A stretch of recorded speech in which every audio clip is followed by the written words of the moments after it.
బాబు powerful CM, అత్యంత శక్తివంతములైన top 10 నేతల్లో 5వ స్థానము. ఇండియా టుడే కథనము మొదటి 4 ర్యాంకుల్లో సేమ్ ఇదే. మొన్నటిదాకా ఆమె మమతా బెనర్జీ టాపు, నితీష్ కుమార్ టాపు, అరవింద్ కేజ్రీవాల్ కూడా టాప్ అని వచ్చినాయి. ఇవన్నిట్లలో ఏం టాపులు లేచిపోయినాయి వీళ్ళందరి. అవినీతి కేసులో ఇరికపోయి జైలు వేయండి Arvind Kejriwal top top top అని వచ్చింది, టాప్ అని పేలిపోయింది.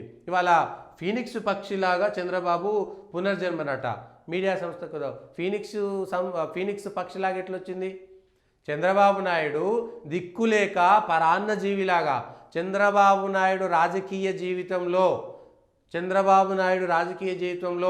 ఒంటరిగా సొంతంగా పోటీ చేసి ఏ ఒక్కసారి కూడా గెలవలేదు. మరి ఆయన పునర్జన్మ ఎట్లయితుంది? జగన్ మీద వ్యతిరేకతతోటి ఇవాళ పవన్ కళ్యాణ్ బీజేపీ లేకపోతే చంద్రబాబు నాయుడు లేడు. 99లో గెలిచినా బీజేపీతో పొత్తుతోటే గెలిచారు. 2004లో బీజేపీని ముంచాడు, ఆయన మునిగిపోయాడు.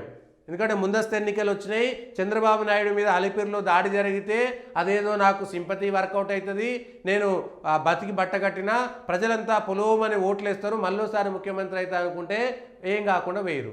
2004లో ముందస్తు ఎన్నికలకి పాపం అద్వానీ రాజకీయ జీవితం మొత్తం ఆగమైపోయింది కేవలం చంద్రబాబు నాయుడు వల్ల. ఇంకొక 6 నెలల తర్వాత కేంద్రంలో ఎన్నికలు జరుగుంటే ఆ రోజు మళ్ళా తిరిగి వాజ్పేయి గారు సర్కారు వచ్చేది. ఆ తర్వాత అద్వానీ గారు ప్రధానమంత్రి అయ్యేది 2004లో ఆ ఎన్నికల్లో. కానీ ఇక్కడ కూర్చొని నా పైన అలిపిరిలో ఎన్నికలు ఇది అటాక్ జరిగింది, నక్సలైట్లు నా మీద దాడి చేసిరు, నేను బతికి బట్టగట్టిన, సో అందరం కలిసి ముందస్తు ఎన్నికలు పోదామని 6 నెలల ముందుగాల పోయి ఈయన పోయింది కాకుండా కాళ్ళు పట్టుకుని వాళ్ళని కూడా కిందికి లాగి ఇవాళ అద్వానీ రాజకీయ జీవితం 2004 తర్వాత పాపం ఆయన వయసు మీద పడి ప్రధానమంత్రి కాకుండా లేకపోయాడు. దానికి కారణం చంద్రబాబు నాయుడు గారే. 2004లో ఓడిపోయారు. 2009లో Telugu Desam party, CPM, CPI, TRS party అందరు కలిసిపోయినా గెలవలేదు. ఫీనిక్స్ పక్షిలాగా రాలేకపోయారే.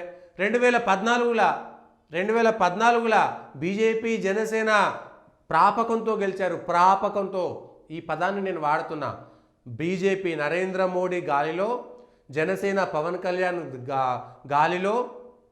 ఆయన 2014లో ఆంధ్రప్రదేశ్ విడిపోతే అక్కడ చంద్రబాబు నాయుడు గెలిచారు. మరి ఫీనిక్స్ పక్షి ఎక్కడికి వెళ్ళి వచ్చింది? అక్కడ ఫీనిక్స్ పక్షిలాగా ఎక్కడికి వెళ్ళి బయటికి వెళ్ళిరు, ఎక్కడికి వెళ్ళి పైకి ఎదిగిరు? అదే బీజేపీ, అదే జనసేన పొత్తుతో కలిసి గెలిచి 2018లో బీజేపీకి జనసేనకు డోకా ఇచ్చింది చంద్రబాబు నాయుడు గారు. బీజేపీ బయటికి పోలేదు.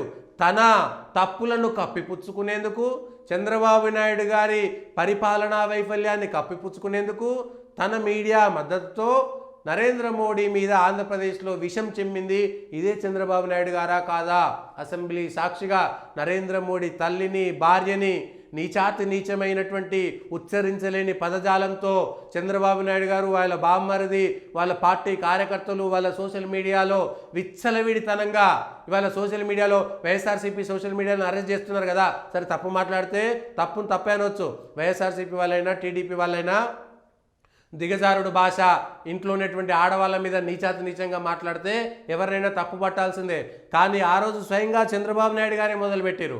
2018లో అసెంబ్లీ సాక్షిగా కావాలంటే అసెంబ్లీ నుంచి నరేంద్ర మోడీ గారి మీద ఏం మాట్లాడారో చూడొచ్చు. ఏదో ఆశ 2019లో మళ్ళీ మోడీ రాడు అయిపోయింది ఏదో అట్లా వచ్చిరని. మళ్ళీ 2019లో మోడీ అధికారంలోకి వస్తే 5 ఏళ్ళు పట్టింది మళ్ళీ మోడీ దగ్గరికి రావడానికి. ఆయన మనుషులందరినీ బీజేపీలోకి తీసుకుపోయి బీజేపీలో జాయిన్ చేసి అది చేసి కింది మీద పడి మళ్ళా ఏదో జగన్ చేసిన మిస్టేక్ చంద్రబాబు నాయుడు అరెస్ట్ చేయడంతో ఇంత సానుభూతి వచ్చి పవన్ కళ్యాణ్ గట్టిగా పట్టుకొని కాళ్ళు మొక్కిండా, ఇంకేం చేసిండా అనేటువంటిది తెలియదు. కానీ పవన్ కళ్యాణ్ని తన క్లచెస్లో పెట్టుకొని బయటికి పోకుండా బీజేపీని పవన్ కళ్యాణ్ని పట్టుకొని పరాన్నజీవిలాగా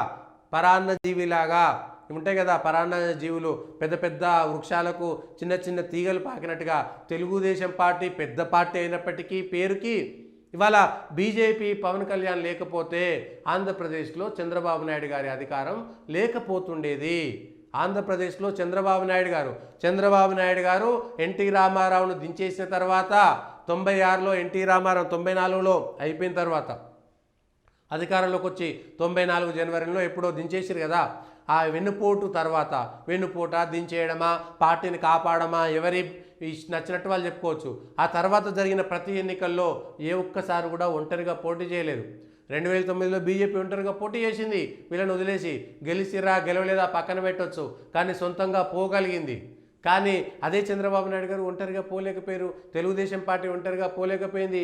ఆఖరికి చంద్రబాబు నాయుడు గారు ఏ కాంగ్రెస్కు వ్యతిరేకంగా అయితే పార్టీ పుట్టిందో సిద్ధాంతాన్ని కింద నుంచి మీదికి పడేసి బోర్ల బొక్కల తన్నేసి సిద్ధాంతాన్ని కాంగ్రెస్ పార్టీతో 2018లో పొత్తు పెట్టుకున్నారా లేదా, సోనియా గాంధీతో చేతులు కలిపారా లేదా, రాహుల్ గాంధీతో చేతులు కలిపినారా లేదా, ఇక ఫీనిక్స్ పక్ష ఎక్కడిది, రాజకీయ సిద్ధాంతాలు ఎక్కడి, విలువలు ఎక్కడివి.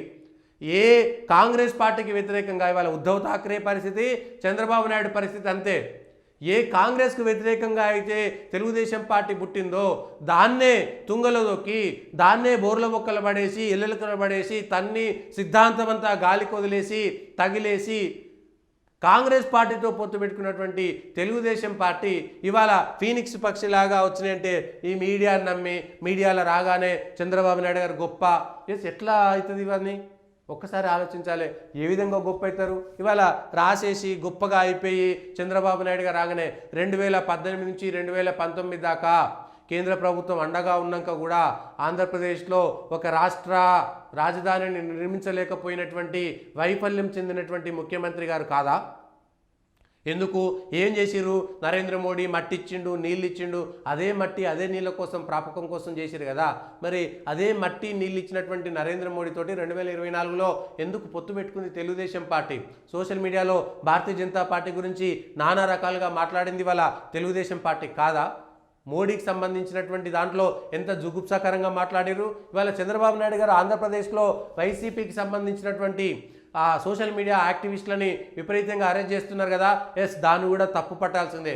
ఆఖరికి జగన్ తోటి విభేదించిందని చెప్పేసి షర్మిలని, విజయమ్మని కూడా దారుణంగా నీచంగా మాట్లాడారు. అది ఎవ్వరూ సమర్థించొద్దు. అది తెలుగుదేశం పార్టీ సోషల్ మీడియా చేసినా, వైసీపీ చేసినా, కాంగ్రెస్ చేసినా, బీజేపీ చేసినా, ఎవరు చేసినా నీచానంగా మాట్లాడితే, అదుపు లేనటువంటి భాష మాట్లాడితే ఎవరినైనా చేయొచ్చు, ఎవరినైనా మనం తప్పు పట్టవచ్చు. ఆ విషయంలో వైసీపీ చేసింది తప్పే, కానీ దానికి ఆజ్యం పోసింది తెలుగుదేశం పార్టీ. సోషల్ మీడియాలో దానికి ఆజ్యం పోసింది తెలుగుదేశం పార్టీ. మొదలుపెట్టిన తెలుగుదేశం పార్టీ స్వయంగా చంద్రబాబు నాయుడు గారే. తర్వాత తన భార్యని అన్నారని వెక్కి ఏడ్చి దాన్ని ఏదో చేసిరు షో. కానీ ఏదో మళ్ళా అన్స్టాపబుల్లా వాళ్ళ బావమార్జితోటి మీటింగ్ పెట్టుకొని నేను బాధపడ్డా. మరి నీ భార్యనంటే నీకు బాధ అనిపిస్తే మరి మోడీ గారి తల్లినంటే మోడీ గారికి బాధ అనిపించదా? అంటే వాళ్ళకొక నీతి, మీకొక నీతి ఉంటుందా? ఇంకో ఇది మనం చంద్రబాబు నాయుడు గారి మళ్ళా బాబు పవర్ఫుల్ సీఎం అట. ఏం పవర్ఫుల్ సీఎం? ఒక పర్మనెంట్ స్ట్రక్చర్ కట్టలేకపోయారు. బెంగళూరులో కట్టినటువంటి ఇప్పుడున్నటువంటి విధాన సౌధ ఎప్పుడో 50 ఏళ్ల కింద 60 ఏళ్ల కింద కడితే 5 ఏళ్లలో పూర్తి స్థాయి నిర్మాణం చేయగలిగారు. బెంగళూరులో విధాన సౌధ 5 ఏళ్లలో నిర్మాణం చేయగలిగారు. ఇవాళ మీరు చేయగలిగారా? ఏం చేసిరు? అమరావతిలో తనకు సంబంధించినటువంటి వర్గం వాళ్ళు ఉండే చోట అమరావతిని కట్టాలని కట్టారు. అంత అవసరం ఏముండే? వైఫల్యం చెందినటువంటి వ్యక్తి ఏదో మీడియాని మేనేజ్ చేసి అంత పవర్ఫుల్ ఇది అది అని చెప్పేసి ఆ భూములన్నీ వాళ్ళకి అప్పచెప్పేసి వాళ్ళు బంగ్లాలు కట్టడమే గొప్ప అనుకునేటువంటి, మరి ఆ బంగ్లా కూడా కట్టలేకపోయారు. పూర్తి స్థాయి అసెంబ్లీ సచివాలయం కట్టలేనటువంటి వ్యక్తిగా చరిత్రలో ఉన్నటువంటి వ్యక్తి పవర్ఫుల్ ఎట్లయితారో అన్నటువంటిది అర్థం కానటువంటి విషయం.